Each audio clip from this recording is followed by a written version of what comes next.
Дороги славы.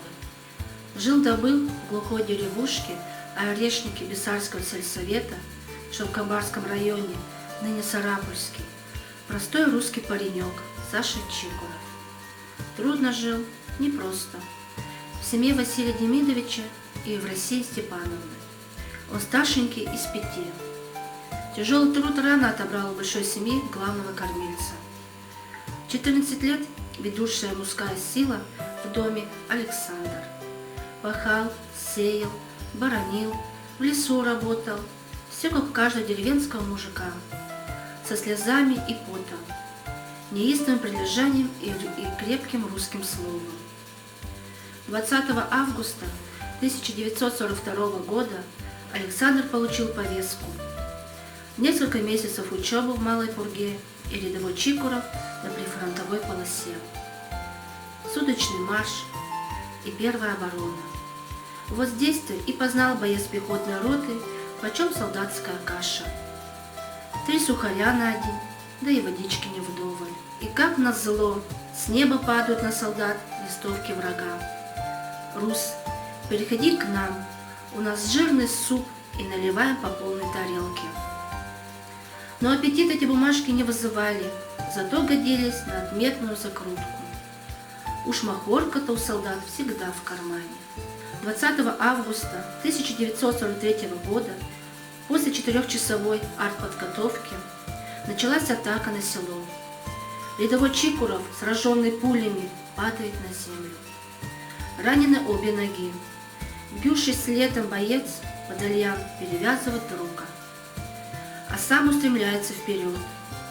Что видится, что думается солдату, оставшемуся наедине с полем и небом. Дом родной, невеста или мать с грустной улыбкой на губах.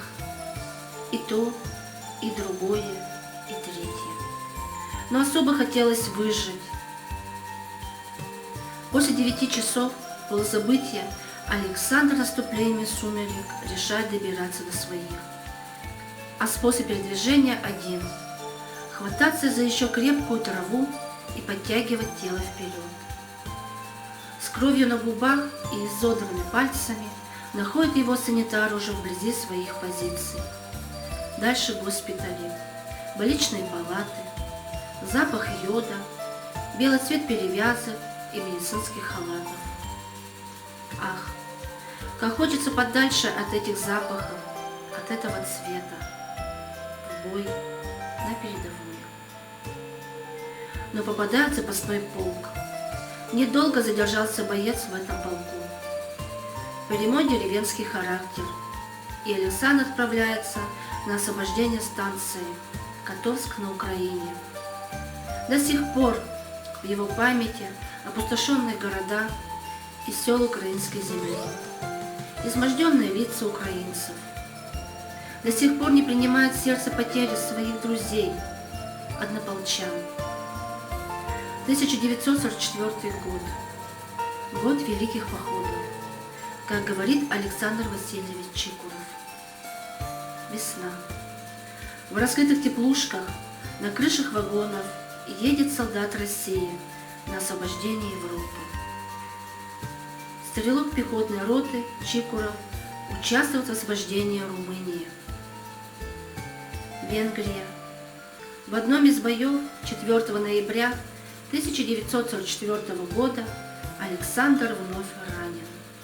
Когда он лежал на полу бывшего женского монастыря, в спешном порядке переоборудованный в госпиталь, на деревенскую улицу Орешников Сарапульского Прикамья пришла скупая на слова безжалостная похоронка.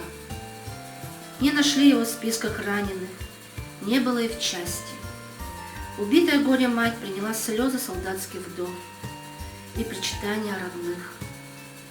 А на следующий день приходит в родной дом письмо из госпиталя от Александра, и тоже скупое на слова.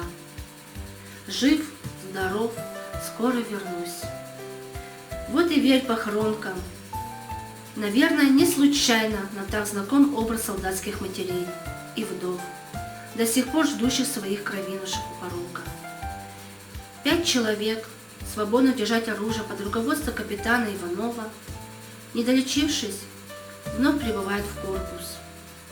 А в корпусе готовится к форсированию Дуная. Александр становится бойцом минометной роты. Заряжающий наводчик и его новая профессия на войне. Пройдены города и села Венгрии. Бои за Будапешт, как события вчерашнего дня. Эсэсовцы в черной форме шли непрерывным потоком. 9 атак отражает минометная рота. При взятии одного из заводов города из окна неистово хлестал вражеский пулемет. Уж все перепробовали, чтобы заглушить его, но с новой атакой он оживал. И тогда Александр Чикуров решает взять эту точку. Под прицельным огнем и с той, и другой сторон он добирается до довольно объемной трубы. Несколько секунд отдыха, и в пулеметную точку врага летят гранаты. На первый взгляд, чего тут героического? Но в военной практике командование оценило этот поступок орденом славы 3-й степени. Ведь осталось от роты в том бою лишь 6 человек. Бои за Австрию не отличались по своей напряженности. В одном из них ратный подвиг Александра Чикурова отмечен еще одним орденом славы, уже 2-й степени. Враг смертельной хваткой удерживал позицию. На глазах таяли силы наступающих. Особую потерю наносила пулеметная точка. Первая же мина Александра Чикурова ложится точно в цель. До сих пор его поражает увиденное тогда. Убитый немец, прикованный к пулемету железной цепью. Закончил войну Александр Васильевич в Чехословакии. Из Праги под занавес военных действий в Европе направляется для продолжения службы в Румынию. В ноябре 1945 года ефрейтор Чикуров, повидавший много горя в суровом огневом вихре, возвращается в родимый дом. Лучами бьют на его груди ордена славы 3-й и 2-й степени, медали за взятие Будапешта, за взятие Вены, за освобождение Праги, за победу над Германией, орден Отечественной войны 2-й степени. До выхода на пенсию Александр Васильевич трудился в Лысовском отделении завхоза Мостовинский. 20 лет на тракторе, 14 в кузнице. Таков трудовой подвиг ветерана войны. Но, когда горят салюты в мае, щемящим сердцем, со слезами на глазах, вспоминает юность свою и ту трудную дорогу домой. Дорогу мужества и славы. Красное Прикамье, 26 апреля 1995 года.